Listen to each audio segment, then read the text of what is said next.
बचपन में हम सब ने एक कहानी पढ़ी और सुनी है, लगभग लगभग हम सब ने, कि एक ऋषि थे। वो एक बार नदी में स्नान कर रहे थे। उनका शिष्य किनारे पर बैठ कर के सब देख रहा था। एक बिच्छू वो उठा करके वो बाहर रखना चाहते थे, लेकिन वो बिच्छू उनको बार बार डंक मारता था और कूद जाता था नदी में। नदी में बहाव बहुत ज़्यादा था। वो फिर भी उसे उठा करके किनारे रखने की कोशिश कर रहे थे। बिच्छू ने उन्हें कई बार डंक मारा, जिससे उनका पूरा हाथ लहूलुहान हो चुका था। फिर भी ऋषि ने उसे निकाला, उसे बाहर किनारे पर रखा, क्योंकि वह घायल अवस्था में था। शिष्य ने पूछा, मुनिवर, जब ये बार बार आपको डंक मार रहा है और आपको घायल कर रहा है अपने डंक से, तो आप इसे छोड़ क्यों नहीं देते थे? आपने इसे उठाकर बाहर क्यों रखा? तो मुनिवर ने उस शिष्य को जवाब दिया, देखो बेटा, ये जो है, ये इंसान अपनी प्रकृति के अनुसार, अपनी प्रवृत्ति के अनुसार ही कार्य करता है। प्रकृति ने बिच्छू को डंक मारने की क्षमता दी हुई है। वो अपने बचाव के लिए डंक मारता है, यह उसका स्वभाव है।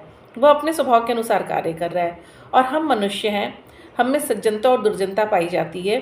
तो अगर यह अपना स्वभाव नहीं छोड़ रहा है, तो अगर हम कुछ अच्छा कर सकते हैं और हमारे स्वभाव में अच्छाई है, तो हमें वह नहीं छोड़ना चाहिए। इसलिए मैं इसे बार बार हट निकाल रहा था, क्योंकि यह घायल था और इसे बाहर निकालना ज़रूरी था। यह अपनी प्रवृत्ति के अनुसार मुझे डंक मार रहा था और मैं अपने स्वभाव के अनुसार इसे निकाल करके इसका बचाव करना चाहता था। तो हर इंसान को अपनी प्रवृत्ति के अनुसार कार्य करना चाहिए, ऐसा वह उन मुनिवर का सीख था अपने शिष्य को। हम सभी वो कहानियाँ पढ़ते हैं, इस तरह की तमाम कहानियाँ पढ़ते हैं, और हम ये सीखते हैं कि हमें अपना स्वभाव नहीं छोड़ना चाहिए, अपनी अच्छाई नहीं खोनी चाहिए। स्वभाव नहीं छोड़ना चाहिए, अच्छाई नहीं खोनी चाहिए। एक ये चीज़ हम सीखते हैं कि दुष्ट मनुष्य अपना स्वभाव नहीं बदलता। लेकिन इसके पीछे जो एक सीख मुझे अब समझ में आती है, ये तो सही है कि अपना स्वभाव आप मत छोड़िए, लेकिन अपना जो बुरा स्वभाव है वो छोड़िए, ये बताना वो कहानी भूल गया। उसने कहा वो उसका बुरा स्वभाव था, फिर भी वो अपने स्वभाव पर ही लागू था। तो ये हमारा स्वभाव है, तो क्या ऋषिवर के बार बार निकालने से वो बिच्छू डंक मारना नहीं बंद करेगा? क्या उसने अपना स्वभाव बदल लेगा कि नहीं, ये मेरी अच्छाई कर रहा है तो मैं ऐसा करना छोड़ दूँ? बहुत ही रेयर केसेस में होता है जब किसी के साथ आप बहुत अच्छाई कीजिए, उसको ये रियलाइज़ हो कि नहीं, इसने मेरे साथ इतना अच्छा किया और मैंने क्या किया, मुझे यह स्वभाव बदलना चाहिए। बिच्छू तो चलो एक जानवर है, उसकी वो प्रवृत्ति है। हम इंसानों पर आते हैं जिनमें सोचने समझने की क्षमता है।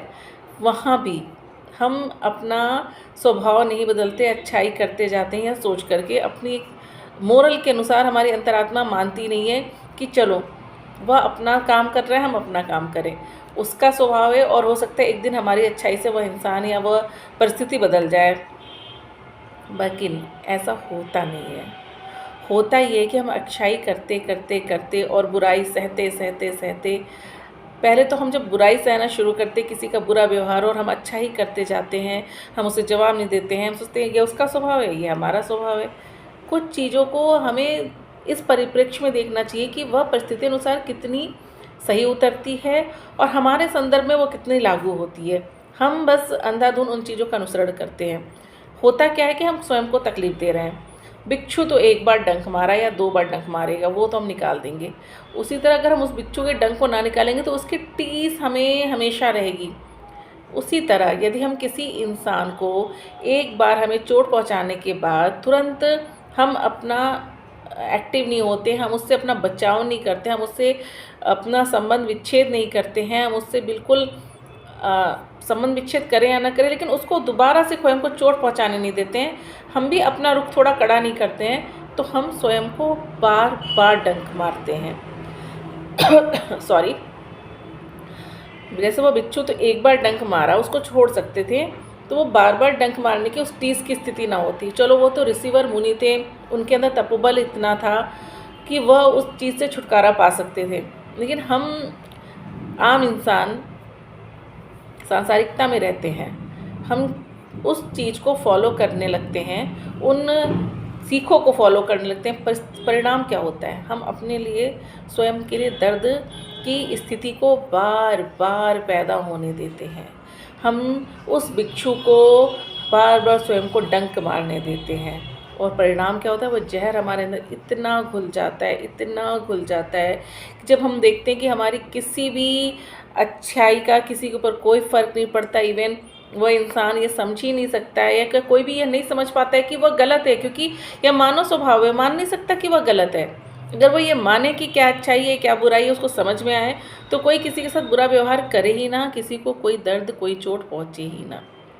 लेकिन उसको लगता है नहीं यही सही है, मैं तो दबा रहा हूँ, मैंने दबा दिया, वो डर रहा है, वो डर रही है। ऐसा नहीं होता। होता क्या है कि स्थिति ऐसी आती है, या तो हम टूट के बिखर चुके होते हैं, या फिर हम बिल्कुल उस स्थिति से बिल्कुल बाहर निकलना चाहते हैं और हम बिल्कुल त्याग देते हैं कि जो भी है जैसा भी है, जस्ट गो टू हेल। स्थिति क्या होती है, दोनों ही स्थिति में हमारा बहुत नुकसान हो चुका होता है।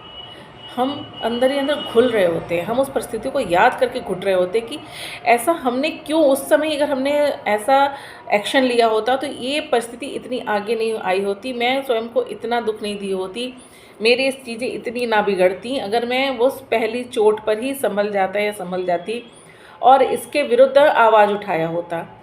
इसलिए दोस्तों, मेरी यह विनम्र आप लोग से हाथ जोड़कर विनती है, किसी भी सांप को, किसी भी बिच्छू को एक बार डंक लगने के बाद, एक बार डसने के बाद बार बार स्वयं को डसने और डंक मारने का मौका मत दीजिए। तुरंत उसके विरुद्ध आवाज़ उठाइए या वहाँ से बिल्कुल कड़े हो जाइए, बिल्कुल ना के बराबर तालमेल रखिए। तालमेल नहीं बैठता तो उस जगह को, उस स्थिति को, उस परिस्थिति, उस व्यक्ति से थोड़ा सा अपने को समेट लेना ही हमारे लिए बहुत ही हितकर होता है। नहीं तो हम आजीवन उस चोट को अपने ही अंदर रिपीट पर रिपीट करते जाते हैं। परिणाम स्वरूप हम शारीरिक व मानसिक रूप से बहुत ही कमज़ोर होते जाते हैं। कई बीमारियों का घर हमारा शरीर बन चुका होता है। वह समय आ नहीं सकता, परिस्थिति बदल नहीं सकती।